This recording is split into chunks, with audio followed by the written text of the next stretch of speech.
तो अपना लास्ट वहाँ पे जो वाटर का डिस्कशन हुआ था, लास्ट कौन सा था? हाइड्रोलिसिस का ना, हेलाइड्स वाला। तो हेलाइड्स में मैंने आपको 3 टाइप बोल दी थी, या तो कोऑर्डिनेट बॉन्ड बना के कर लेगा, बराबर, फिर या तो फिर उसका हाइड्रोजन बॉन्ड बन जाएगा।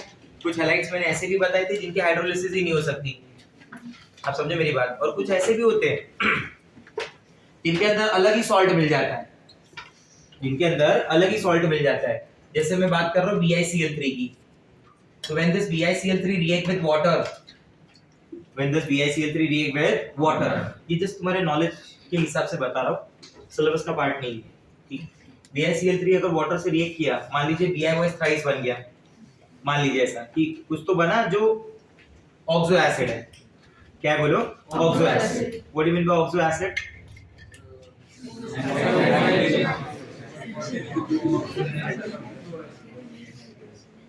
ऐसे सब सिचुएशन में मैं किसी एक को पर्सनली खड़ा करके पूछूंगा, ऐसा वाला आंसर देंगे तो हाँ, नहीं तो नॉर्मली इज्जत से अच्छे से बताते हैं क्या ऑक्सो एसिड।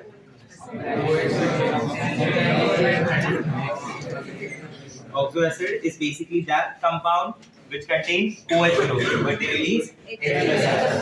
आया समझ में? तुम्हारा सिलेबस और पीसीएम बैच के सिलेबस में एक लेक्चर का डिफरेंस है, समझ गए? जो तुम ऑक्सो एसिड पूछ के आए हो, मैं जाते जाते तुमको जानबूझ के बोल के गया था कि अभी वो वाला बाकी है।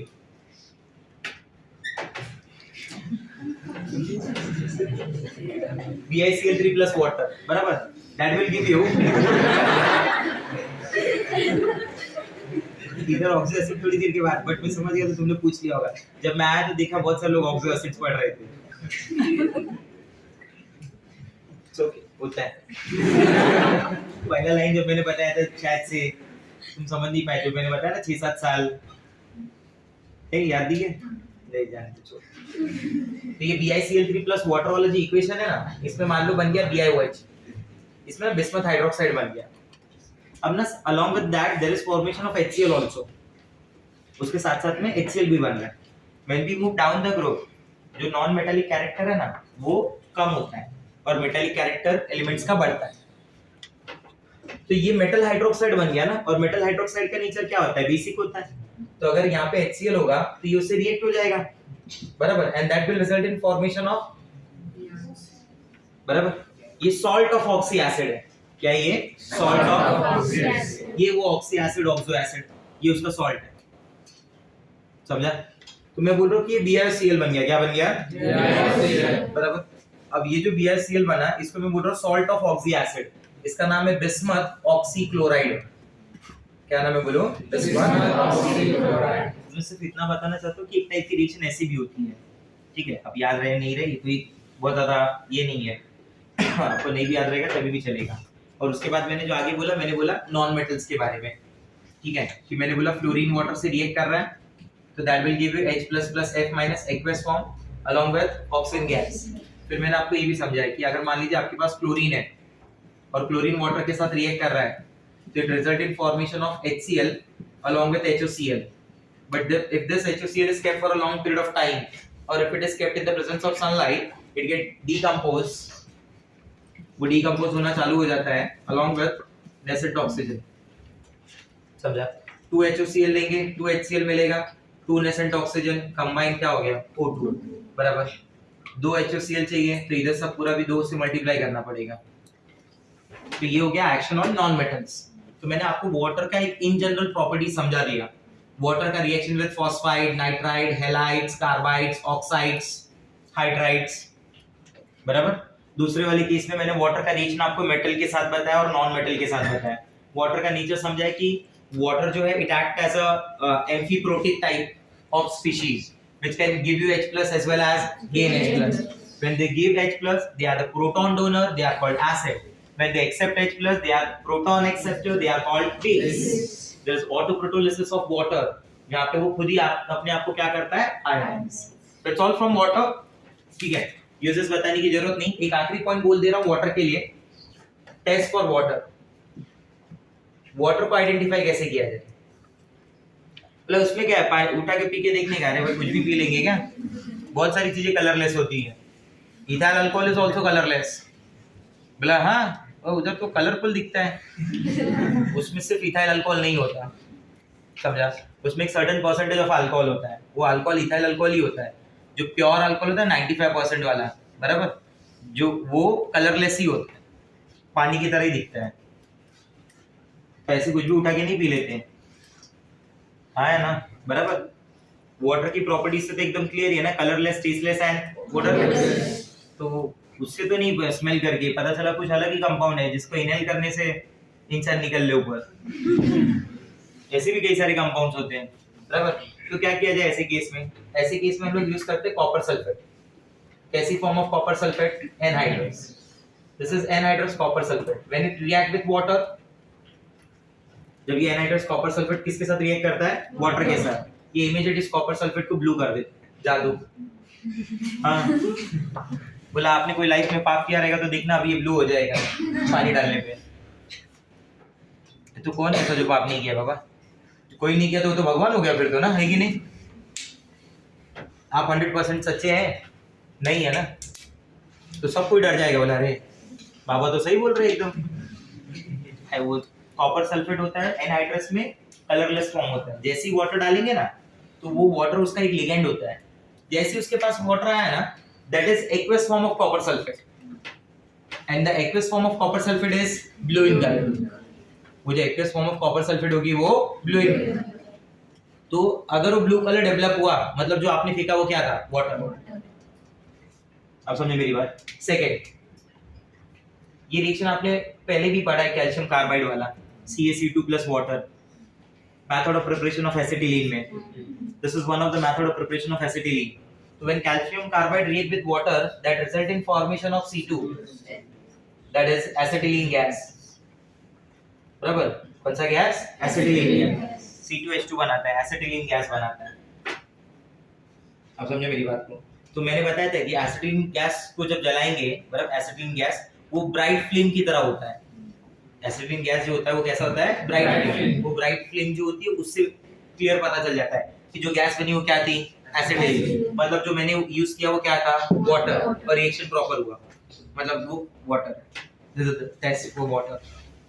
आया समझ में बात? ठीक है, इट्स ऑल फ्रॉम वाटर। अब वाटर में कुछ और पॉइंट्स पे बात करते हैं, ठीक है।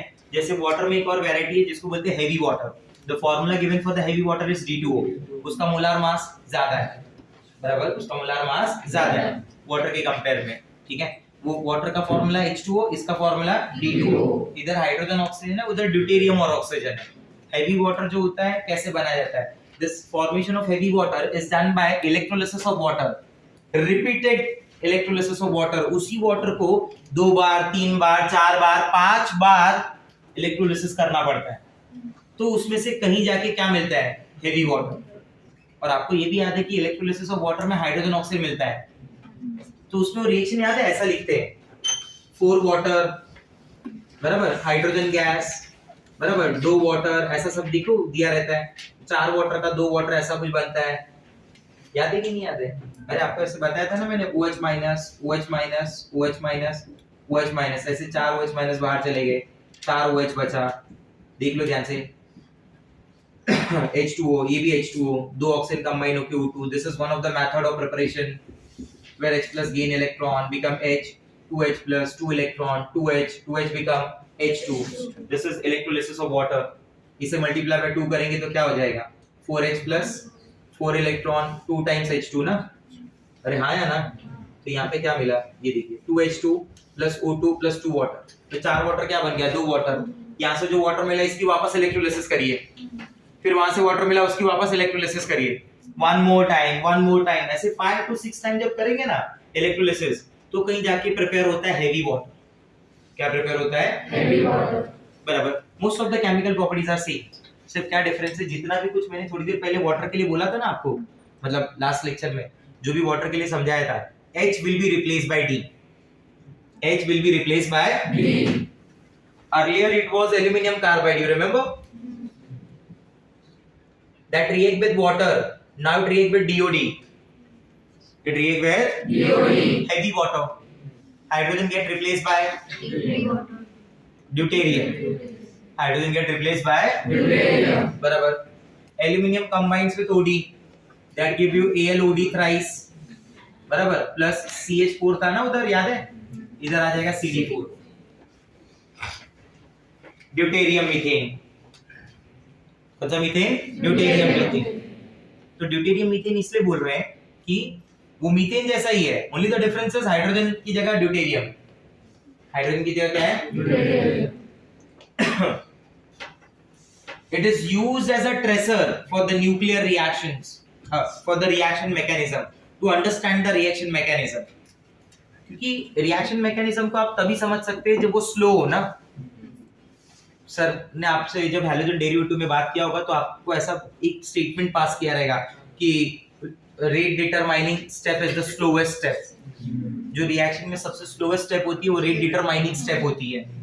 मतलब इसका मतलब ये हुआ कि अगर रेट डिटरमाइन करनी है तो उसके लिए रिएक्शन की रेट स्लो होनी चाहिए, बराबर। अगर मैं वहां पे हेवी वाटर यूज करने लगूं उस मैकेनिज्म में, तो जहां H+ आता था वहां D+ आएगा, रिएक्शन की रेट स्लो हो जाएगी। तो जब मैं इसको यूज करूंगा तो इस तरीके से उसकी मैकेनिज्म समझने के काम आ सकता है, बराबर। Second, it is used in nuclear reactors as a moderator to slow down the reactions, उसके भी काम आता है, बराबर। It is used for the production of deuterium. अगर आपको लाइफ में D2 चाहिए तो आपको किसकी इलेक्ट्रोलिसिस करानी पड़ेगी? DOD की। जैसे आप H2 के लिए किसकी कराते हो? HOH की ना। तो वाटर से हाइड्रोजन, तो हेवी वाटर से ड्यूटेरियम। उसको हाइड्रोजन, इसको डाइहाइड्रोजन मत बोल देना भाई, ड्यूटेरियम बोलते हैं। डाइहाइड्रोजन और H2 दोनों एक ही चीज होती है, यहाँ से D2 मिल जाएगा, बराबर। ये प्लांट और एनिमल लाइफ के लिए ये वाटर प्रॉपर नहीं है, ये बायोलॉजिकल रिएक्शंस को बॉडी के स्लो कर देता है, ठीक है। तो ये सारी बातें हो जाएंगी रिगार्डिंग हैवी वाटर। अगेन ये जैसे मैंने आपको समझाया एज इट इज फॉर्म में नोट्स में दिया रहेगा, तो जस्ट आपको पढ़ लेना है खाली उसको, ठीक है। रिएक्शंस सिर्फ दिमाग में ये रखना है कि जब DOD की रिएक्शन लिख रहे हैं तो जहां पे आपका H आ रहा था वहां पे क्या आएगा? D आएगा, दैट्स इट, बराबर। अब मैं अगला बात कर रहा हूं यहाँ पे आइसोटोपिक वैरायटीज ऑफ वाटर। कौन सा water? Isotopic varieties of water. Hydrogen के कितने आइसोटोप होते हैं मालूम है? 3। ऑक्सीजन के कितने होते हैं? 3। हाइड्रोजन के 3 और ऑक्सीजन के भी 3। ये देखिए, ये O16 है और ये हाइड्रोजन है आपका, बराबर। अरे बोलो हाँ या ना, ठीक है। अब मैं सब जगह O16 ही यूज करने वाला हूँ, आप खाली देखते रहना, ठीक है, बराबर। सही लग रहा है? ये सही है। कितनी फॉर्म हो गई? सारी पॉसिबिलिटीज हो गई 16 में। Same possible with and same possible with, क्या बोलते हो हाँ या ना? ये 6 के 6 टाइप वाटर में ना, कौन से? O16 को लेके ये 6 टाइप वाटर की O17, ये 6 टाइप वाटर की O18, समझा? TO18T। उसे अगर क्वेश्चन बनाना हो तो सबसे इजी क्वेश्चन यही होता है, सबसे लाइटर कौन, सबसे हेवियर कौन। तो ये तो सबसे लाइटर होगा और ये सबसे हेवियर होगा क्योंकि इसमें ट्रिटियम दोनों है और साथ साथ में O18 है। आप समझ रहे हो मेरी बात को? और सबसे ये नॉर्मल वाला ये होगा, अपने लाइफ के लिए सुटेबल है। अपने लाइफ के लिए तो ये भी सुटेबल नहीं है, heavy water. This is water, this is heavy water, this is super heavy water. खिलाड़ी, सुपर खिलाड़ी, सुपर से भी ऊपर खिलाड़ी, तो वैसा इनका भी चल रहा है। 3 नाम अभी तक आ चुके हैं, water, heavy water, super heavy water. समझा मेरा बात? तो but this all are with O16, this are with O16। तो अगर आपसे कोई पूछे कि कितने आइसोटोपिक वैरायटीज पॉसिबल है, answer is 18 varieties are possible. Normal HOH को छोड़ के बाकी वाटर की किसी भी फॉर्म पे आप भरोसा नहीं कर सकते। आया समझ में? बोला नहीं मैं आपकी बातों को नहीं मानूंगा, दैट योर ओन रिस्क। समझा? प्लांट वगैरह के लिए भी काफी हार्मफुल होते हैं heavy water, super heavy water जो है, ठीक है, बट बहुत कम होता है ना।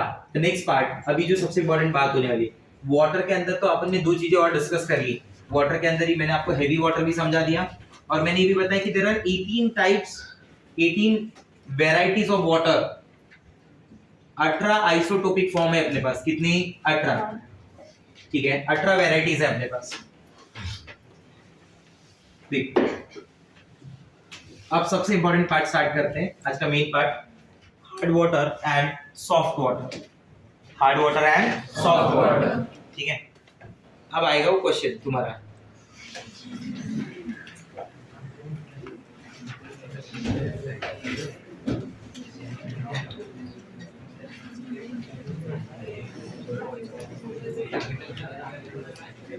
क्या हो गया?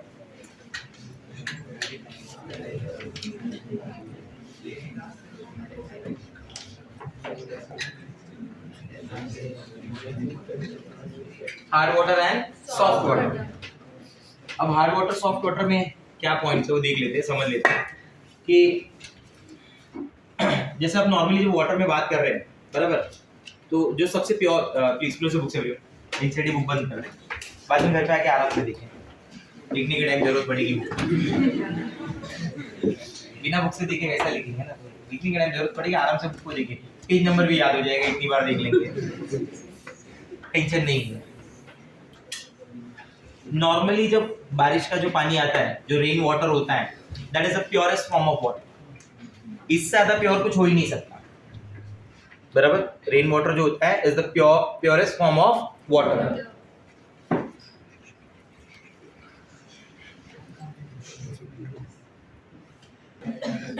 मैंने बोला कि जो रेन वाटर है ना, that is the purest form of water. Rain water जो है वो प्योरेस्ट फॉर्म ऑफ वाटर है, बट प्रॉब्लम क्या होती है रेन वाटर में कि जब रेन वाटर जैसे जैसे सरफेस की तरफ आता है, बराबर, तो जो हेवियर गैसेस है ना, like sulphur dioxide, nitric oxide, ये सारी गैसेस के साथ मिक्स होता रहता है, बराबर, वो उसके अंदर मतलब इम्प्योरिटीज आती है, ठीक है, तो अब ये थोड़ा कम प्योर हो गया। फिर ऐसा नहीं मतलब कि मैं बोल दूं rain water is the purest form of water, आप सीधा ऐसा लेके आपने तो बोला था is the purest form of water, वो होता है, but up to a certain extent, नीचे जैसे जैसे वो वाटर आता है ना, वो प्योर नहीं रहा, ठीक है। फिर ये वाटर जमीन पे गिरा, हाँ है ना, प्लांट्स वगैरह जो होते हैं ना, उनके आसपास जो मिट्टी होती है, बराबर, उस मिट्टी के अंदर काफी सारे टाइप्स के मिनरल्स होते हैं, उस मिट्टी के अंदर कई सारे टाइप्स के मिनरल होते हैं, कैल्शियम होता है, मैग्नीशियम होता है, अलग अलग डिफरेंट डिफरेंट फॉर्म में होते हैं, कंबाइंड फॉर्म में होते हैं। मेटल मतलब ये नहीं हुआ कि नॉर्मल जैसे आप मेटल सोच रहे कि क्रिस्टल फॉर्म में होगी, कंपाउंड फॉर्म में होगा, बराबर। तो कैल्शियम क्लोराइड हो गया, मैग्नीशियम क्लोराइड हो गया, calcium hydrogen carbonate, calcium sulphate, magnesium sulphate, ऐसे कई सारे टाइप के मिनरल्स होंगे। ऐसा नहीं कि कैल्शियम मैग्नीशियम होंगे, और भी बहुत सारे मिनरल्स होंगे, NaCl हो गया, ये हो गया, बहुत सारे रहते हैं। तो they are soluble in water, they are soluble in water. वो वाटर क्या हुआ, सॉल्युबल हो गया, यही वाटर आगे जाता जा रहा है, हाँ है ना। आपको और मेरे को जो पानी सप्लाई होता है, बराबर, वो यही सब पानी रहता है ना, अरे हाँ ना, कि तुम्हारे लिए अलग से इधर पानी बन रहा है, नहीं, म्युनिसिपल कॉर्पोरेशन यही सब पानी को प्यूरिफाई करके आपको सप्लाई करती है। तो प्यूरिफाई मतलब जम्स वगैरह किल करना, ये सारी चीजें हो गई। ऐसा भी हो सकता है कि उसके अंदर वो टाइप के आयन अभी भी प्रेजेंट हैं, जिनकी मैं बात करने वाला ना, वो आयन अंदर अभी भी क्या है, प्रेजेंट है। तो अपन ना दो टाइप के वाटर पे बात करने वाले, एक को बोलते हैं हार्ड वाटर और एक को बोलते हैं soft water. Soft water is that, देखिए मैं ऐसे स्टार्ट कर रहा हूँ, ये मान लीजिए मैंने वाटर लिख दिया, तो वाटर के क्लासिफिकेशन को मैं ऐसे स्टार्ट कर रहा हूँ, यहाँ पे मेरा प्योर इम्प्योर को लेके बोलना नहीं है भाई, वो अलग चीज होती है।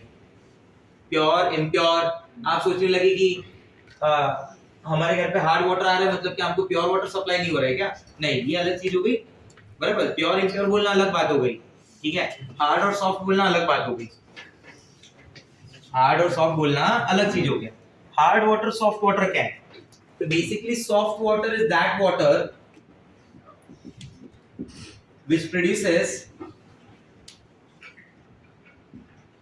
produces lather with soap, बराबर। जो अपने पास सोप होता है ना, उनके साथ जो लेथर प्रोड्यूस करता है, बराबर, जो झाग प्रोड्यूस होता है, जो कपड़े को एकदम अच्छे से साफ कर दे, बराबर, वो वाटर जो होता है वो क्या होता है, soft water. Hard water is basically that, जो ये अच्छे से नहीं कर पाएगा ना, does not produce lather with soap, बराबर। ये अच्छे से वो जो झाग है वो डेवलप नहीं कर पाएगा।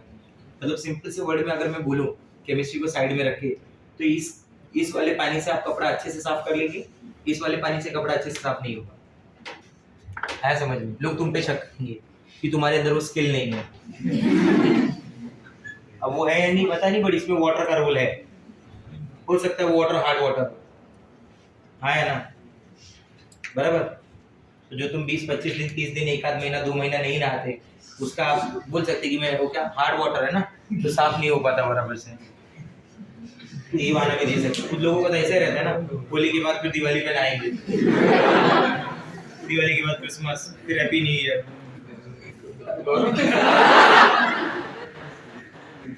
ये चिल्ला के नाम किया है। ये सबसे पहले बोला, एक बार में मैंने इग्नोर किया, फिर दूसरी बार वापस बोला, गया तो आज। अभी तो बैठे बैठे देख क्या सुन लेगा इतनी देर में, खाली मेरे को टर्न होने दो उधर बस। तो समझा सॉफ्ट वाटर हार्ड वाटर क्या हुआ? ऐसा वाटर जो लेथर काफी इजीली प्रोड्यूस कर दे वो होता है सॉफ्ट वाटर, और ऐसा वाटर जो लेथर नहीं प्रोड्यूस कर पा रहा है वो क्या हुआ? Hard water. तो अभी इसका रीजन क्या है? ठीक है, तो सिंपल सा बात है कि हार्ड वाटर में ऐसा क्या होगा कि ये प्रॉब्लम आ जाएगी। तो it is due to presence of bicarbonates और यू से क्लोराइड्स और sulphates of calcium and magnesium ion. ठीक है, अब मैंने इसके पीछे का ये स्टोरी भी समझा दिया कि ये सब आता कैसे रहेगा, बराबर ना। ऐसा थोड़ी ना कि पानी गिरा तो पानी मिट्टी जो मिली जो मिट्टी उसके साथ मिक्स हुआ है वो पानी कभी कहीं जाएगा ही नहीं। रिवर का जो वाटर है वो किस में काउंट होगा? ऑब्वियस है हार्ड वाटर में ही काउंट होने वाला है ना, नहीं? सॉफ्ट वाटर कैसे होगा रिवर का वाटर? जितना रिवर वाटर ले रहा है अपने एरिया की वो डायरेक्ट ले रहा है वो ठीक है, चलो माना। बाकी का पानी तो उस रिवर के पास कहां से आ रहा है? ये पानी बह के जा रहा है ना। अरे कुछ समझ में आ रहा है मैं क्या बोल रहा हूँ? तो वो वाटर ऑब्वियस है हार्ड वाटर ही होना है। दो ही फॉर्म का वाटर सॉफ्ट वाटर हो सकता है भाई, दो ही फॉर्म का वाटर। सिर्फ क्या है कि कहीं पे हो सकता है कि ये कंटेंट काफी ज्यादा हो और कहीं पे कंटेंट काफी कम हो, बट हार्ड वाटर तो होता ही है ना। डिस्टिल्ड वाटर जो डीआयोनाइज्ड फॉर्म ऑफ वाटर होती है, जो लैब वगैरह में यूज किया जाता है, प्रैक्टिकल्स के लिए यूज किया जाता है वो, और जो रेन वाटर जो डायरेक्ट में बोल रहा हूँ वो, ये दो को छोड़ के बाकी सबके हार्ड वाटर होने की पॉसिबिलिटी बनती है। तो समझे मैं क्या बोलना चाहता हूँ? बाकी सबके हार्ड वाटर होने की पॉसिबिलिटी बनती है। तो रिवर का वाटर भी किस में काउंट होगा? Hard water. आप समझे ना मैं क्या बोलना चाहता हूँ? ऐसा है क्या कि जो अपनी खेत के इधर जो मिट्टी होगी, जो फार्म में मिट्टी है, बराबर वो मिट्टी का पानी रिवर में कभी जाता ही नहीं, ऐसा है क्या? तो फिर आप कैसे बोलते हैं कि रिवर का वाटर सॉफ्ट वाटर होगा? समझा नहीं समझा? जो मेरे और आपके घर पे वाटर सप्लाई हो रहा है वो भी हार्ड वाटर का ही एग्जांपल होगा। इसलिए मैंने पहले ही बोल दिया प्योर इम्प्योर अलग चीज होती है, हार्ड और सॉफ्ट की बात हो रही है। ठीक है, अब इसको और ज्यादा मैं ये नहीं कर रहा हूँ स्ट्रेच, समझ गए ना आप मेरी बातों को? ठीक है, it is due to the presence of bicarbonates, chlorides, sulphates of calcium and कोई भी मिल जाए इसमें से, वो वाटर को क्या कर देगा? सॉफ्ट। अब क्वेश्चन ये आता है कि what is the reason for this hardness? वो क्यों लेथर प्रोड्यूस नहीं करने देता? तो इसके लिए थोड़ा आपको सोप को समझना पड़ेगा। सोप, डेली सोप नहीं, नॉर्मल सोप की जो बात होती है जब वो कपड़े पे घसते हैं, बराबर। अब नॉर्मली मान लीजिए कि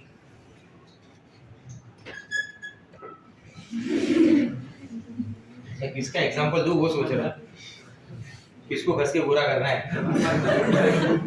वो तो बोल रहे हैं मंदिर तो मस्त हेयर कट करा है फुल एकदम।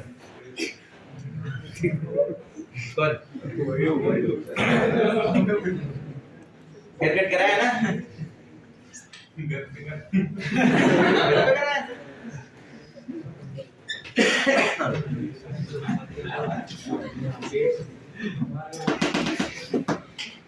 तो अपने अंदर भी मस्ती रहती है ना, अपने को भी कुछ सुनना रहता है उस तरफ से।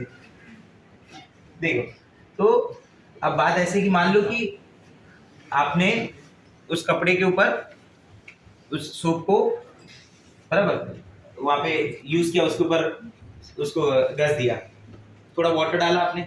जब आप उसको नॉर्मली ऐसे स्क्रब करेंगे ना, बराबर। तो उसमें से ऐसा डायरेक्टली लैथर प्रोड्यूस नहीं होने लगता। When you add some water तो लैथर और आता है ना धीरे धीरे, बराबर।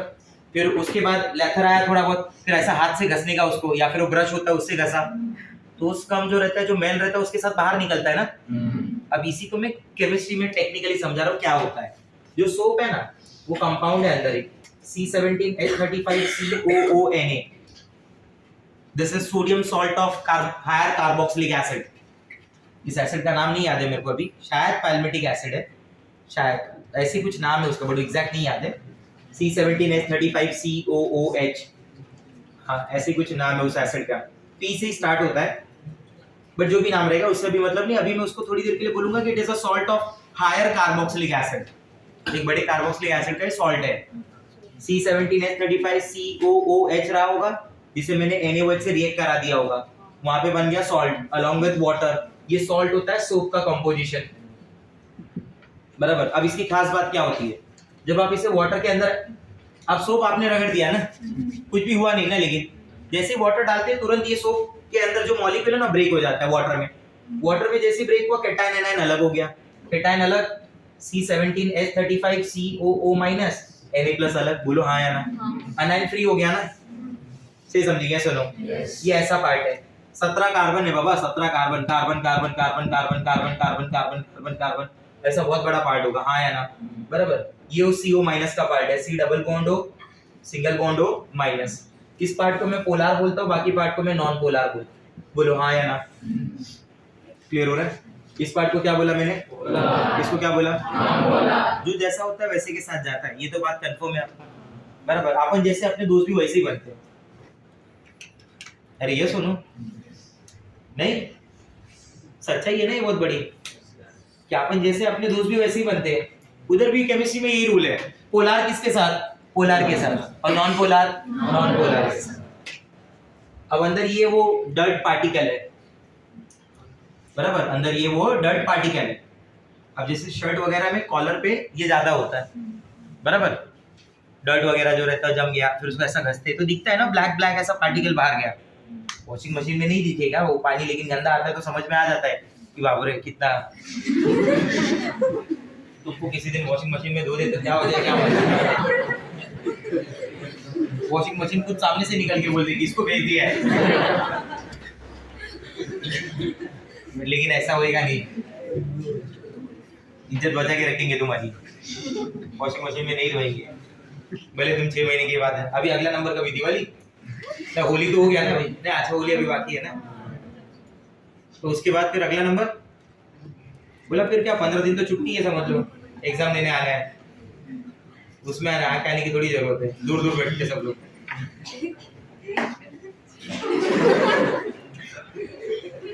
मतलब कुछ लोग का तो ऐसे भी रहता है ना कि बाजो कुछ आज ना क्या है क्या तू, बोलते हाँ। नहीं भाई तुम्हारे साथ ऐसा,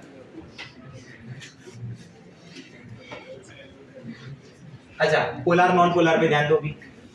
पोलार पार्ट किसके साथ जाएगा, polar, non polar non polar. तो ये जो डर्ट पार्टिकल है, डर्ट पार्टिकल जिसमें बोल रहा था कि उसको जब अपन अगर आपने हाथों से धोया रहेगा तो उसमें दिखता है उस कॉलर से ऐसा डर्ट पार्टिकल बाहर निकलते हुए। वाटर ऐड करने के बाद, वाटर ऐड किया, ब्रश मारा तो वो डर्ट पार्टिकल बाहर गया, नहीं, हाँ ना, इतनी बात तो समझ गए क्या हुआ रहेगा। अब क्या होता है, ये वाला पार्ट जो रहता है ना, ये इमीडिएट उस डर्ट पार्टिकल को कंबाइन कर लेता है। इमीडिएट ये पार्ट क्या करता है, डस्ट पार्टिकल को कंबाइन कर लेता है। The dirt is non polar, अपना जो उतना बड़ा लॉन्ग चेन है ना नॉन पोलर का, वो उसके साथ जाके कंबाइन हो जाता है और ये ऐसा बना देता है।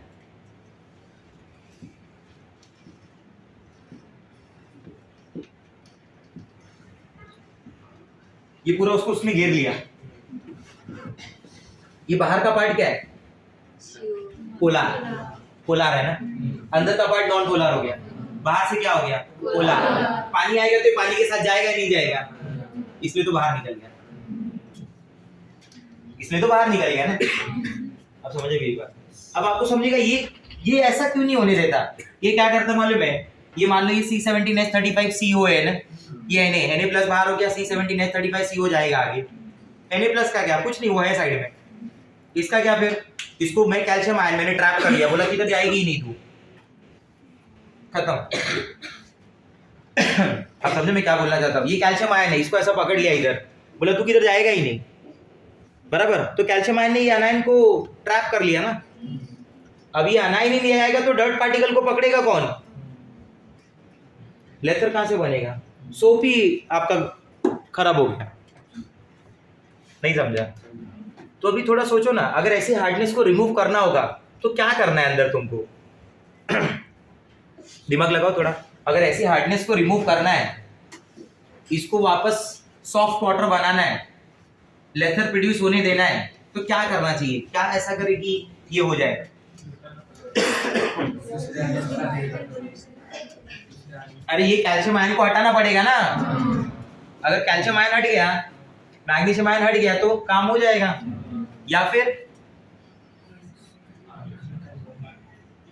या फिर किसी और आयन से कैल्शियम आयन को ही ट्रैप करा दो, उसका ही प्रेसिपिटेट बना दो।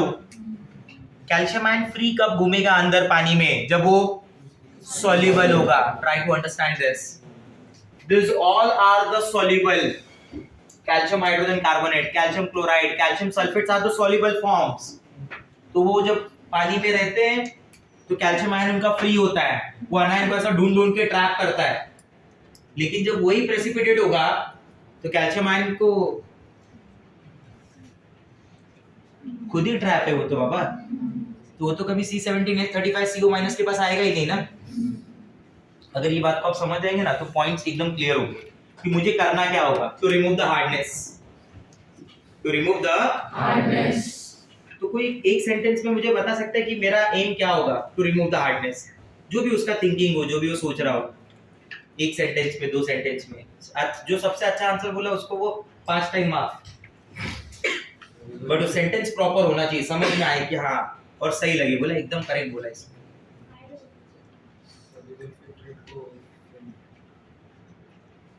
हाथ उठाएंगे तो मैं देखूंगा उसकी तरफ कि भाई क्या बोल रहे हैं।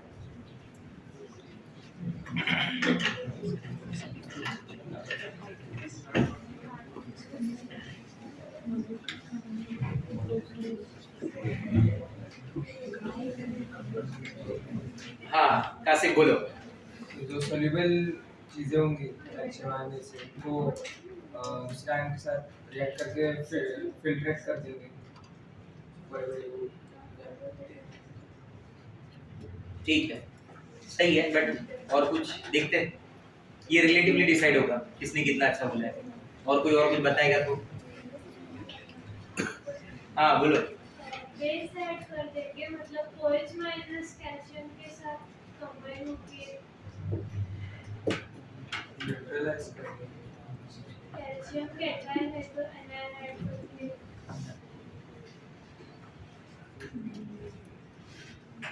ठीक है, और कुछ? सो गए क्या?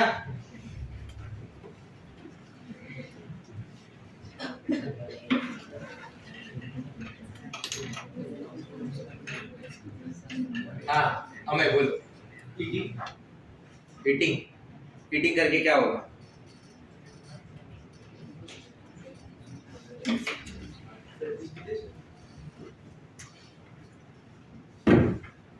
और कुछ? कंपाउंड्स को न्यूट्रलाइज करेंगे। कंपाउंड को न्यूट्रलाइज करेंगे। न्यूट्रलाइज वगैरह, न्यूट्रलाइज वगैरह से क्या मतलब? नहीं, इससे सही तो आपकी पहली वाली स्टेटमेंट बहुत ज्यादा सही थी। पहली वाली स्टेटमेंट जो आपने बोली थी, बोल किए ना आप ऐसे? अच्छा, बोला ये हाथ कभी कभी ऐसा हो जाता है सर, ये मार कुछ ना कुछ अपने को मार खिलाना चाहता है। हाँ बोलो। वाटर इवेपोरेट करके कंडेंस करेंगे, उससे क्या होगा? प्योर वाटर मिलेगा। हाँ पहले हंस लो, बाद में बोलो। कुछ वाटर ऐसे होते हैं जिसमें हार्ड कंटेंट ज़्यादा होता है। क्वेश्चन मैंने पूछा है, ये आपको सिर्फ आंसर देना है। अभी मैंने बोला 1 से 2 सेंटेंस में। सोप में कुछ हाँ हाँ ऐड करेंगे तो फिर अच्छे से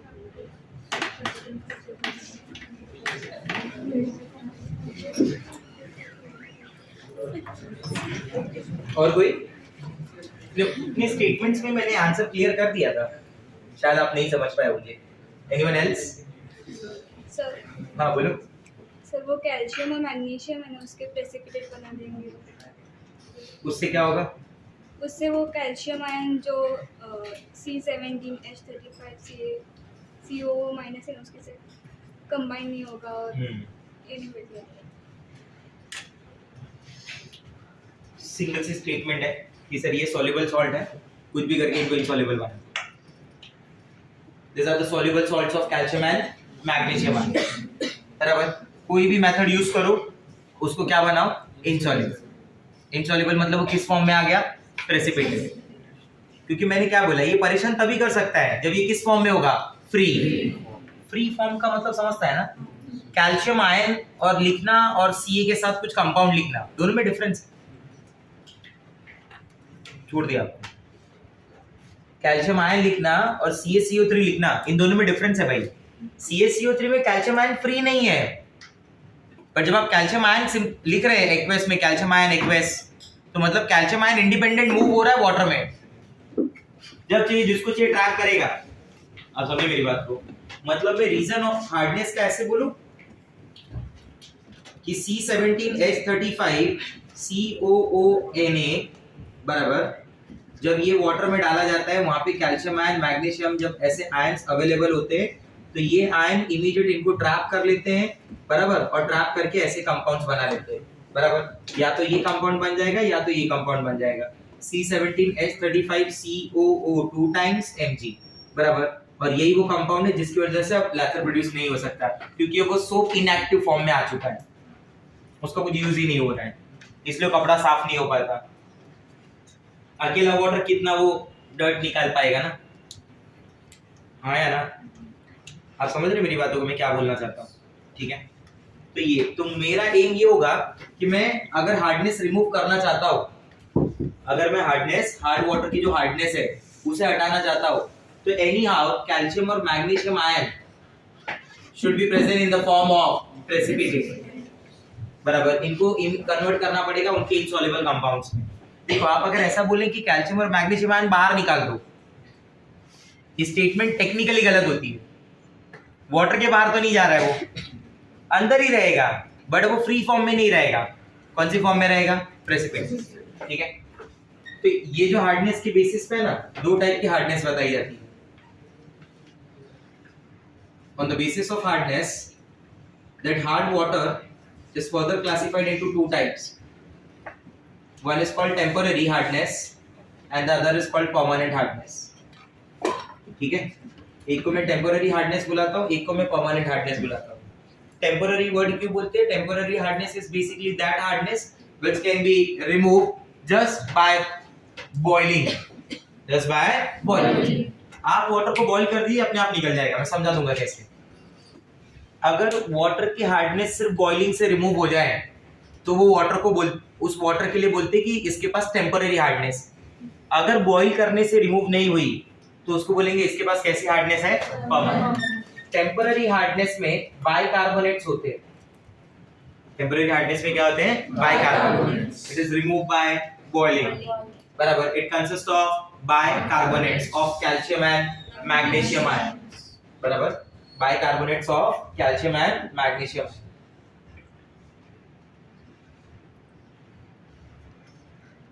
It is due to presence of bicarbonates of calcium and magnesium ion.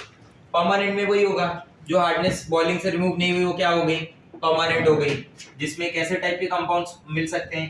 Chlorides and sulphates of calcium and magnesium ion. आप समझे मेरी बात को?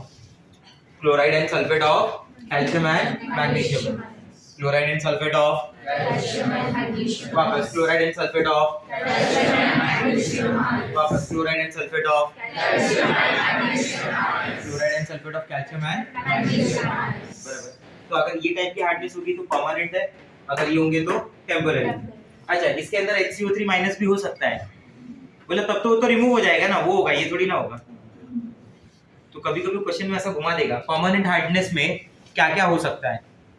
एक में लिखा क्लोराइड एंड सल्फेट, एक में लिखा बाइकार्बोनेट, एक में लिखा क्लोराइड सल्फेट एंड बाइकार्बोनेट, ज्यादा परफेक्ट आंसर क्या हुआ? Chloride sulphate and bicarbonate.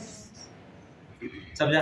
क्योंकि मैंने क्या बोला, अगर वो हार्डनेस बॉईल करने से रिमूव नहीं हो रही है तो कैसी है? परमानेंट ना।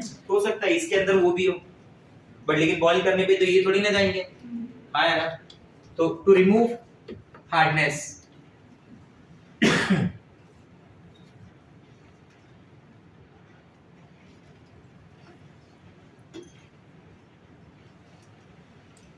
to remove hardness, सबसे फर्स्ट है temporary hardness. What are the methods used to remove hardness? The first method is temporary hardness. अगर मुझे temporary hardness को हटाना है तो क्या मेथड यूज किया जा सकता है? temporary hardness को हटाने के मेथड को याद रखने का शॉर्टकट है अपना TBC. क्या शॉर्टकट है बोलो? TBC. बराबर, ये एक बहुत बड़ा रेस्टोरेंट है जिसकी चेन है, मतलब उनकी चेन ये TBC के नाम से पॉपुलर है, द बोट क्लब। क्या नाम है? The boat club. ठीक है, तो इधर टी का मतलब हो गया टेम्पररी, टी का मतलब क्या हो गया? टेम्पररी। बोट यानी बॉइलिंग, बोट यानी बॉइलिंग, और सी होता है यहाँ पे क्लार्क्स मेथड। सी क्या होता है? Clark's method. टी यानी बराबर temporary, temperature. This is boiling, this is Clark. So temporary hardness को हटाने का दो ही मेथड है, एक boiling और एक Clark's method. ठीक, मेथड क्या है वो समझ लेते हैं। सबसे पहला boiling। सर बॉईल करने से ऐसा क्या हो जाएगा? बॉईल करने से क्या होगा आप समझ जाओगे। तुम्हारे पास मान लो कि कैल्शियम हाइड्रोजन कार्बोनेट है, वो होता है CH CO3 ट्वाइस ना। जैसे इसको हीट करोगे ना, then it is heated strongly. When it is heated strongly, it result in formation of CaCO3 along with carbon dioxide and water. दोनों में एक ही बात का फर्क है भाई, और ये फर्क याद कर लेना। ये हाइड्रोजन कार्बोनेट है, ये कार्बोनेट है, ये क्या है? और ये क्या है? कार्बोनेट। इसको ये प्रेसिपिटेट की फॉर्म में मिलता है, बराबर, ये सॉल्युबल होता है। तो आपने हीट किया, ये CaCO3 में कन्वर्ट हो गया, व्हाइट प्रेसिपिटेट नीचे बन गया। शायद कभी आपने ऑब्जर्व किया कि जब आप पानी को गर्म करते हैं तो कुछ कुछ व्हाइट प्रेसिपिटेट नीचे ऐसे दिखते हैं। तो हो सकता है उस कंपाउंड में जो हार्डनेस, मतलब उस कंपाउंड में उस वाटर में CH CO3 ट्वाइस है, कैल्शियम बाइकार्बोनेट प्रेजेंट है। तो जब आपने उसको हीट करना चालू किया तो CH CO3 का ब्रेकडाउन चालू हो गया और वो कन्वर्ट हो गया CaCO3 CO2 plus CO2 put है छू। वाटर किधर? वही जिस तपेले में गर्म कर रहे हो। अरे पानी थोड़ी बह गया है, पानी तो उधर ही है ना भाई, जो पहले का वाटर था उसके साथ कंबाइन है। समझा नहीं समझा? फिल्टर कर दो इसको, क्या कर दो? फिल्टर। हो गया, मिल गया तुम्हें, आया समझ में? तुम्हारा हार्ड वाटर, तुम्हारा ये जो टेम्पररी हार्डनेस था, बराबर, हार्ड वाटर तुम्हारा कन्वर्ट हो गया किसमें? Soft water. बॉइलिंग का लॉजिक समझे क्या है? ठीक है। Second, it is done by Clark's method also. इस मेथड को काफी ध्यान से समझना। It is done by using calcium hydroxide, line भी बोलते हैं उसको, line, calcium hydroxide line, CaOH twice. और दूसरा भी जो लिख रहा हूं वो भी बहुत ध्यान से सुनना, बाय यूजिंग कैलकुलेटेड अमाउंट, एकदम कैलकुलेटेड अमाउंट में, वरना आर्टिफिशियल हार्डनेस जनरेट कर दोगे। मतलब तुम्हारा वाटर सॉफ्ट हो चुका था, तुमने और गलत अगर कैलकुलेशन कर दी यहाँ पे तो तुम्हारी वजह से आदमी कितने लोगों का नुकसान हो जाएगा। अरे तुम बोला अरे रे शिट, 0.1 गलती से लिख दिया, उस चक्कर में कितने लोगों के घर पे हार्ड वाटर सप्लाई हो गया। समझा मैं क्या बोलना चाहता हूँ? देखो कि कैल्शियम हाइड्रोक्साइड में यूज कर रहा हूँ, ये जो मेरे पास कैल्शियम हाइड्रोजन कार्बोनेट या मैग्नीशियम हाइड्रोजन कार्बोनेट रहेंगे ना, इनके अंदर मैंने डाल दिया calculated amount, I repeat, calculated amount of calcium hydroxide for the reaction. कैसे कैलकुलेट करेंगे थोड़ी देर में समझ लेंगे। इससे रिएक्ट हुआ, बराबर, जैसे रिएक्ट होगा ना, immediate it react, it result in formation of calcium carbonate along with water, along with what? Water। Balance करके देख लेते हैं कितने कैल्शियम हो गए, 2, मल्टीप्लाई बाय 2 कर दूं, कार्बन कितना हो गया? 2, 3 2 6 और ये 2 8, इकडे किती? 6 आणि इथे 7, हायड्रोजन किती 2, तिकडे पण 2 2 मल्टीप्लाई बाय 2, CaCO3 बन गया ना। CaCO3 की फॉर्म क्या होती है, सॉल्युबल या इनसॉल्युबल, प्रेसिपिटेट बन गया ना। फिल्टर कर देंगे तो ये भी वाटर के साथ आ गया क्या, तो हो गया ना कैल्शियम आयन अलग, हो गया तुम्हारा हार्ड वाटर किस में, सॉफ्ट वाटर। मैंने भी यही बोला था ना तुमको कि तुम्हारा एम एक ही होगा, उस कैल्शियम आयन को इनसॉल्युबल कर लो, उसको इनसॉल्युबल फॉर्म में ले लो, प्रेसिपिटेट फॉर्म में ले लो। जब वो कर लिए तो काम हो गया। कुछ समझ रहे हैं क्या बोल रहा हूँ, हाँ या ना? ठीक है। कैलकुलेटेड अमाउंट का मतलब क्या, ये जितना अमाउंट दिया हो, जैसे मान लो ये 1 मोल है ना, इसके लिए रिक्वायर्ड भी कितना इस समय 1 मोल, बिकॉज द रेशियो इज 1 मोल का एक सर्टेन मास होगा। मान लो चाहिए था x ग्राम, तुमने डाल दिया x + 2 ग्राम, तो 2 ग्राम एक्स्ट्रा आ गया। तो 2 ग्राम जो एक्स्ट्रा होगा ना, वो CaCO3 बनने के बाद COH ट्वाइस से वापस रिएक्ट करेगा, क्योंकि वो तो उधर अवेलेबल है ना, that will form CaCO3 twice. इसको बोलते हैं, ये मैंने क्या क्रिएट किया, आर्टिफिशियल हार्डनेस। मैंने खुद हार्डनेस बना दी, क्योंकि वो अमाउंट 2 ग्राम ज्यादा हो गया ना हाइड्रोक्साइड का। और कैल्शियम हाइड्रोक्साइड अगर मैं उस रिएक्शन में एक्सेस लिख दूं नीचे, किसको, तो सामने CaCO3 का एग्जिस्टेंस ही खत्म हो गया भाई। कंपाउंड क्या बनने लगा, CHCO3 टॉइस। इसलिए प्रॉपर वर्ड दिया कैलकुलेटेड। इसलिए कहीं भी तुम सोचते हो कि कहीं भी एक्सेस पैक्सेस कुछ भी लिखा जा सकता है, प्रैक्टिकली बात गलत होती है ना। यहाँ पे अगर मैं एक्सेस लिख दूं तो इसका मतलब क्या हुआ कि रिएक्शन में CHCO3 टॉइस ही बन रहा है वापस से। डिफरेंस समझ गया दोनों बातों का। तो ये क्या जनरेट कर रहा है, आर्टिफिशियल हार्डनेस। समझ गए मेरी बात।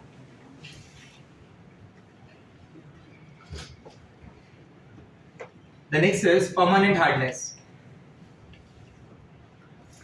परमानेंट हार्डनेस का मतलब ऐसा नहीं कि इस हार्डनेस को कभी रिमूव नहीं कर सकते, बराबर। अगर बॉइलिंग से रिमूव हो जाती है तो टेम्पररी, और बॉइलिंग से नहीं हुई तो, बॉइलिंग से हो गई तो टेम्पररी, बॉइलिंग से नहीं हुई तो, बॉइलिंग से हो गई तो टेम्पररी, नहीं हुई तो, मतलब इसको बॉइलिंग से करके कुछ मतलब नहीं। ठीक है, तो इसके लिए अपन मेथड यूज करते हैं। सबसे पहला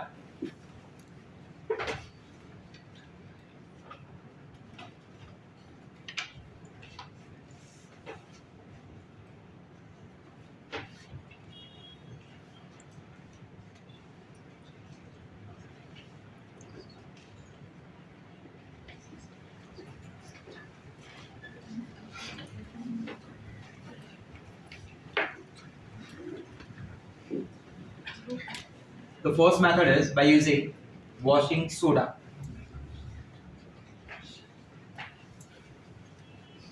ठीक है, सबसे फर्स्ट मेथड क्या यूज कर रहे हैं, by using washing soda. Washing soda यानी Na2CO3 सोडियम कार्बोनेट यूज कर रहे हैं। क्या यूज कर रहे हैं, सोडियम कार्बोनेट। देख, तो ये हमारे पास रहा Na2CO3 एक्वस फॉर्म वाटर वाला, बराबर। ये अंदर हो गया कैल्शियम आयन, मैग्नीशियम आयन। अब मैं कहीं भी M+2 लिखूंगा तो समझ जाना I am talking about either calcium ion और magnesium ion. I am talking about calcium ion और मैग्नीशियम। जैसे Na2CO3 आप अंदर उस सूप के अंदर, ये क्या कहाँ पे होगा, वाटर तो अपने आप है ही इधर, तुम्हारा Na2CO3 अंदर डाल दिया है, बराबर। Na2CO3 के जो ये जो CO3 माइनस है किसके साथ कंबाइन हो जाएगा, M+2 के साथ। इमीडिएट ये क्या बना देगा बोलो, MCO3। किस फॉर्म में आ गया, प्रेसिपिटेट, बराबर। क्या साइड में बाहर निकल गया, Na+। क्या साइड में बाहर निकल गया, Na+। आपको रिएक्शन लिखनी, आप रिएक्शन लिख सकते हैं। आपने लिखा Na2CO3 combines with CaCl2 ना, combines with what, CaCl2। What it gives, it gives you CaCO3 along with NaCl। It give you CaCO3 along with NaCl, CaCO3 along with NaCl, CaCO3 along with NaCl। समझा। तो it is done by using washing soda। तो ये washing soda का use करके करते हैं। Second जो method है उसको अपन प्रोसेस को नाम देते हैं कैल्गन्स मेथड।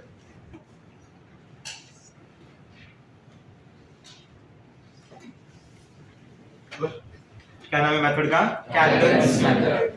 कैल्गन मेथड में बेसिकली क्या होता है कि कैल्गन जो कंपाउंड है वो पहले समझ लो कि कैसे मिल रहा है, क्या मिल रहा है, बराबर।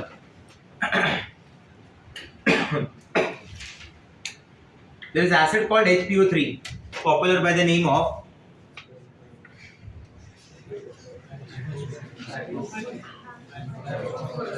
hypo. This is metaphosphorus acid, metaphosphoric acid. Hypo दूर दूर के नाम में है ही नहीं उसमें, मेटा में। इसको बोलते हैं अपन मेटा फॉस्फोरिक एसिड, जो पॉलीमर फॉर्म में एग्जिस्ट करता है, ठीक है। अगर मैं उसका H हटा के सोडियम ले लूं, NaPO3 बना दूं, बराबर, तो इसको अपन बोलते हैं सोडियम मेटाफॉस्फोरिक एसिड। क्या बन गया ये? सोडियम मेटाफॉस्फोरिक एसिड, बराबर। इसकी फॉर्म कैसी ले रहे मालूम है? एन टाइम्स वाली फॉर्म। कौन सी फॉर्म? बराबर। जैसे मैं यहाँ पे ऐसा बोलता हूँ कि ये HPO3 है एन टाइम्स, तो इसी का नाम हो गया पॉलीमेटाफॉस्फोरिक एसिड। क्या नाम हो गया? पॉलीमेटाफॉस्फोरिक एसिड। मान लीजिए सारे के सारे H को मैंने हटा दिया, सोडियम ले लिया सब जगह, ठीक है।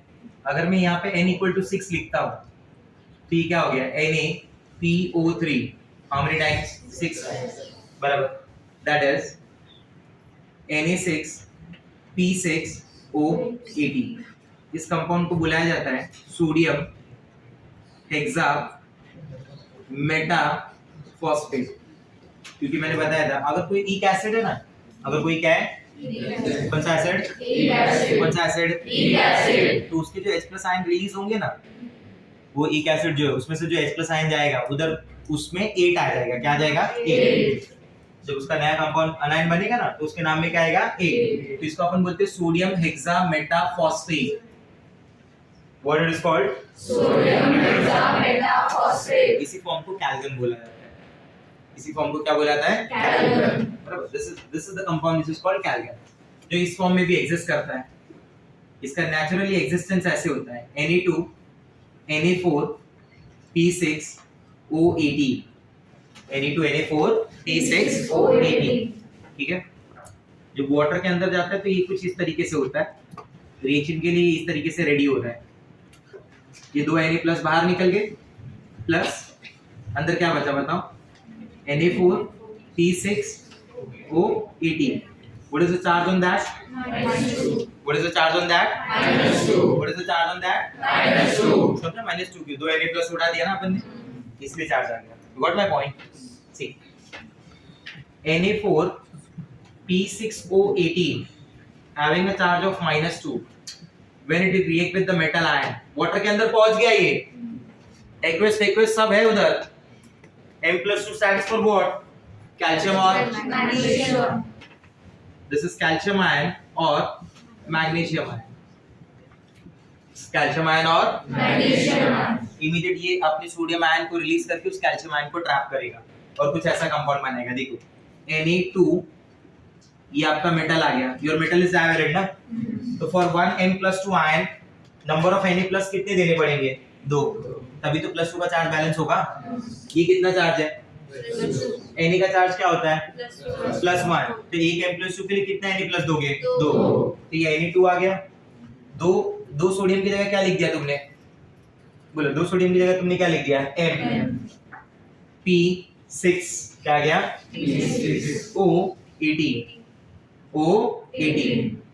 What is the charge on that? Charge तो अभी भी वही रहेगा, खाली पहला M+2 बाहर था, अब कौन बाहर हो गया? 2 Na+। तुम्हारी प्रॉब्लम तो सॉल्व हो गई ना। तुम्हारा कैल्शियम आयन ट्रैप हो गया, तुम्हारा मैग्नीशियम आयन ट्रैप हो गया, तुम्हारा हार्ड वाटर सॉफ्ट वाटर में कन्वर्ट हो गया। बाकी तुम्हें क्या टेंशन है फिर? बोलो हाँ है ना? क्लियर हो रहा है मैं क्या बोलना चाहता हूँ? ठीक है। नंबर 3, थर्ड वाली मेथड के लिए देखो क्या लिखा है तुम्हें एनसीईआरटी की बुक में। इनऑर्गेनिक एक्सचेंज रेजिन लिखा है या आयन एक्सचेंज रेजिन लिखा है? हाँ, that is also called as inorganic exchange. Ion वाला लिखा है उन्होंने, ठीक है। थर्ड वन इज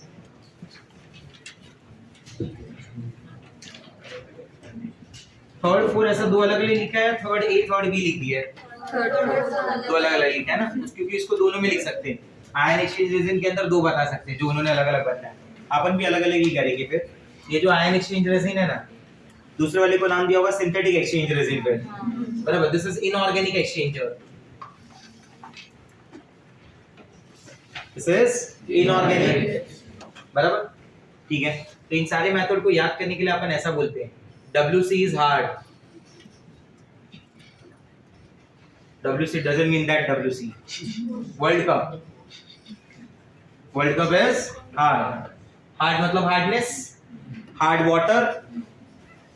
अरे जैसे टी टेम्पोररी, वैसा हार्ड, बराबर। तो W यानी क्या? Washing soda. C यानी कौन सा method? Calgon. Inorganic exchanger, synthetic exchange resin, या उसी को दूसरा नाम क्या दे दोगे? Ion exchange resin. Inorganic exchanger इसलिए बोलते हैं क्योंकि in this inorganic material is used. ये ओल्ड मेथड है, बराबर, जिसमें यूज करते हैं compound called permutit, which is also called as zeolite, which is also called as zeolite. This are used as a exchangers, बराबर। और ये जो एक्सचेंजर्स होते हैं परमिटेड, जियोलाइट, ये सब जो एक्सचेंजर हैं, दिस आर सोडियम एल्यूमिनोसिलिकेट। फिर अपने दिमाग में आता है कौन से कंपाउंड से बने होते हैं, तो ये बने होते हैं सोडियम से, एल्यूमिनियम से। किसे किसे बने होते हैं? सोडियम से, एल्यूमिनियम से। फार्मूला चेक कीजिए, दिया होगा NaAlSiO4, ऐसा कुछ दिया है, प्लस क्या बोल रहे हैं? अच्छा यस, ओ सॉरी, NaAlSiO4, सोडियम एल्यूमिनोसिलिकेट, बराबर। मैं इसी को थोड़ा स्टाइल में लिख रहा हूं, ये एल्यूमिनोसिलिकेट की जरूरत नहीं है मुझे, तो instead of writing like this I will write there that is NaZ। Z मतलब ये पूरा पार्ट, Z मतलब ये पूरा पार्ट, Z मतलब ये पूरा एल्यूमिनोसिलिकेट, ये Z पूरा। तो क्या मैं इसे ऐसा लिख सकता हूँ? NaZ है ना, ये NaZ उठा के तुमने वाटर में डाल दिया, NaZ उठा के कहाँ डाल दिया? वाटर में। अंदर तुम्हारे पास वो कैल्शियम कैल्शियम दुनिया भर के आयन प्रेजेंट है, उनको ट्रैक करना चालू कर देगा। Z के ऊपर Na का चार्ज क्या होता है? तो Z का चार्ज -1, इधर तो +2 का चार्ज है ना, मतलब Z should be present twice. तो क्या मैं ऐसे लिखूं? CaZ2 बराबर विद Na+। बैलेंसिंग पर्पस में ये दो बार करना पड़ेगा और ये 2Na+ हो जाएगा। बोलो हाँ है ना, बराबर। तुम्हारा कैल्शियम आयन ट्रैप हो गया, फिल्टर करो इसको, आया ना, वो अलग चीज चालू हो गई। CaZ को बाहर निकाल लो, जो CaZ2 है ना, CaZ2 को बाहर निकाल लो।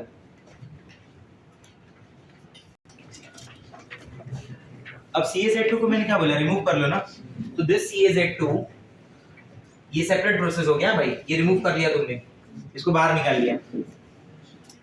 अगर आप इसको रीजनरेट करना चाहते हो, किसको?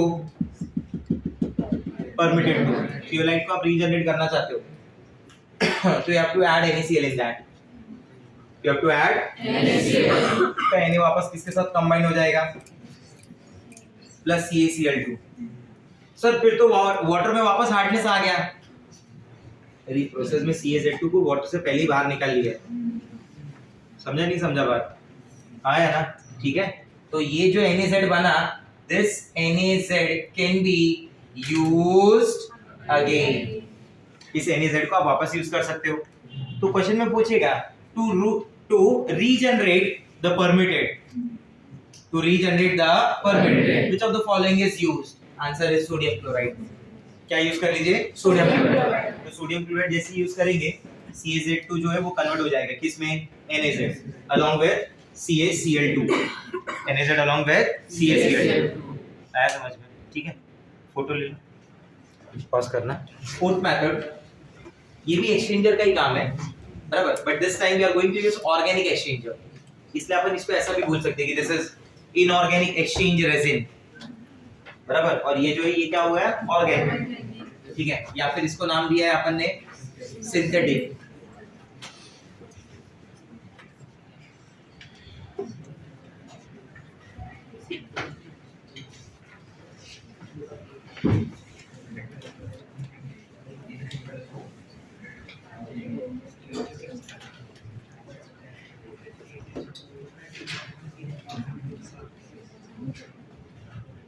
देयर आर टू कंपार्टमेंट्स, ठीक है। ये आपका फर्स्ट कंपार्टमेंट है। फर्स्ट कंपार्टमेंट में ना is use for,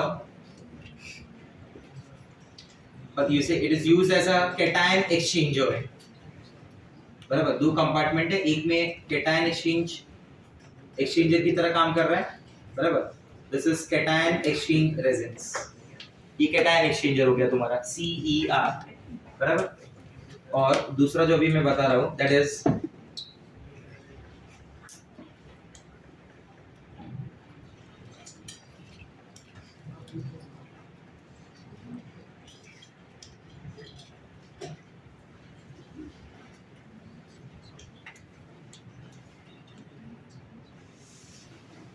this is अनायन exchange, बराबर। ये कैटायन एक्सचेंजर और ये दूसरी तरफ क्या यूज हो गया, अनायन एक्सचेंजर। फिर ये क्या बना है, ये वो कंपाउंड से जो कैटायन एक्सचेंज और अनायन एक्सचेंज का काम करने वाले हैं, ठीक है। ये कैटायन एक्सचेंजर का कंपार्टमेंट, ये अनायन एक्सचेंजर का कंपार्टमेंट, ठीक है। And this is inlet from where hard water is passed, यहाँ से वो हार्ड वाटर पास किया गया। हार्ड वाटर के अंदर कौन सी टाइप की इंप्योरिटीज हो सकती है, मतलब हार्ड वाटर के अंदर कौन कौन है जो अपने को प्रॉब्लम दे रहा था, वो कौन से आयंस थे, calcium ion, magnesium ion, hydrogen carbon है, क्लोराइड, सल्फेट, सबको बाहर निकल लेंगे, टेंशन मत लो, बराबर। तो ये हार्ड वाटर आ गया अंदर, कहाँ पे, ये कंपार्टमेंट में गिरा। यहाँ कुछ तो कंपाउंड्स हैं, बराबर। वो कंपाउंड इमीडिएट एक्वस फॉर्म में आ जाएंगे, यस और नो। तो इन कंपाउंड के अंदर एसिड्स अवेलेबल है, क्या अवेलेबल है, acids. That can be sulphonic acid और that can be carboxylic acid. आप देखेंगे नोट्स में तो आपको RCOH कहीं ना कहीं मिलेगा, या अल्केन वाला फॉर्म मिल जाएगा एक, मिला एनसीईआरटी बुक, हां कहीं ना कहीं रहेगा वहां पे, इसकी बुक में तो नहीं है।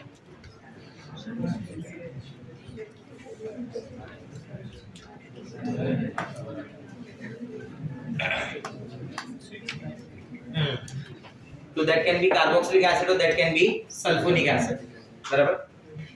तो देखो जैसे मान लो मैंने ले लिया RCOOH, बराबर, या फिर मैंने मान लो ले लिया RSO3H,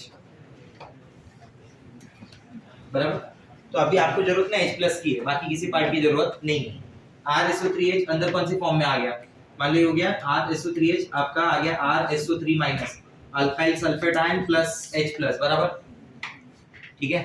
अब ये जो अल्काइल सल्फेट होगा ना, ये सारे आयंस को ट्रैप करेगा। ये वाटर आ गया इधर, जैसे वाटर आया, ये पानी आती ही तुरंत डिसोसिएट हो गया, अल्काइल सल्फेट और H+। अब अल्काइल सल्फेट जो है वो बाकी के जो आयन है M+2 वाले, उनको ट्रैप करना चालू कर देगा। क्या बना देगा बोलो, RSO3 ट्वाइस, समझा मेरा बात, ठीक है। ये समझा मैंने क्या किया, इसका चार्ज क्या था, +2 ना, तो ये पूरा पार्ट कितनी बार ट्रैप होगा, 2, तभी चार्ज बैलेंस हो गया ना। अब ये वाटर जब यहाँ से पास हुआ आगे, तो इस वाटर में से क्या क्या खत्म हो गया, मतलब कैल्शियम आयन खत्म हो गया और बट H+ आ गया ना। तो इसके पास अब क्या क्या है बोलो, यहाँ से जब ये जा रहा होगा ना, तब इसके पास अंदर H+ है, बोलो हाँ या ना, Cl- है, हाँ, SO4- है, बोलो हाँ, ये सुनो। अब ये कौन से कंटेनर में गिरा, अनायन वाले में। अनायन वाले में मान लो अमाइन्स है, अनायन वाले में मान लो कौन है, अमाइन, RNH2, तो देखो आपकी बुक में मिलेगा आपको RNH2 मिला। ये RNH2 पे जैसी वाटर आया, ये RNH2 पे जैसी वाटर आया, तुरंत ही क्या बन गया मालूम है, RNH3+ OH-। ये रहा तुम्हारा कैटायन पार्ट, दिख रहा है। अब ये कैटायन अनायंस को क्या करेगा, ट्रैप करेगा। क्लियर हो रहा है, बोलो कैसे बोलो, ठीक है। RNH3+ किसको ट्रैप कर लिया, Cl- बराबर, या फिर किसको ट्रैप कर लिया, सल्फेट को।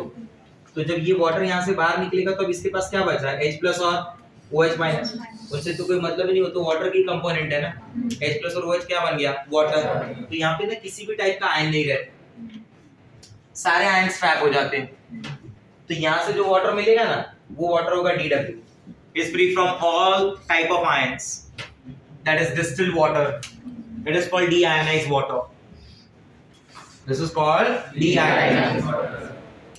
To regenerate these exchangers we can regenerate these exchangers, in exchangers को हम लोग वापस से क्या कर सकते हैं, regenerate कर सकते हैं by passing HCl. इधर आप HCl पास करिए, RSO3 माइनस जो होता है वो H+ से कंबाइन होके वापस क्या बना लेगा, RSO3H, बराबर. तो ये अपन वापस रीजनरेट कर सकते हैं. रीजनरेट करने के लिए ऐसे यहाँ पे ना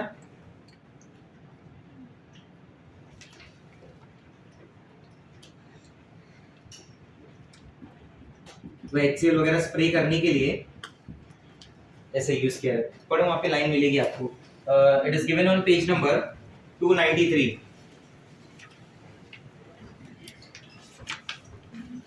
293 में एकदम लास्ट पैरा H2O2 के ऊपर की लाइन, उसको पढ़ो, आपको लाइन मिल जाएगी जो मैं रीजनरेट करने की बात कर रहा हूँ ना. मिला वो लाइन कि एक जगह डाइल्यूट एसिड डाल दो, एक जगह डाइल्यूट अल्कली डाल दो. इधर जैसे डाइल्यूट एसिड डालोगे that RSO3 minus will combine with H plus, that result in formation of RSO3H, तो रीजनरेट हो गया. इधर वापस इधर तुमने अल्कलीज पास किया, बराबर. ये अल्कलीज किसके साथ आ गया, इसके साथ, बराबर. वो वापस रीजनरेट हो जाएगा क्योंकि वो स्ट्रॉन्ग बेस है ना, तो बेस का काम करेगा. तो ये क्या काम करेगा, एसिड करेगा. तो NH3+ को H+ देना ही पड़ेगा. जैसे H+ दे दिया वापस RNH2 बन गया ना, रीजनरेट हो गया. तो लास्ट लाइन वो जो लास्ट पैरा है ना वो ये लिखा हुआ है. आप समझे मेरी बात को. यहाँ से वो एसिड पास की गई, यहाँ से वो अल्कलीज पास करने की बात कर रहा है. ठीक है. In this way distilled water is prepared. Clear है.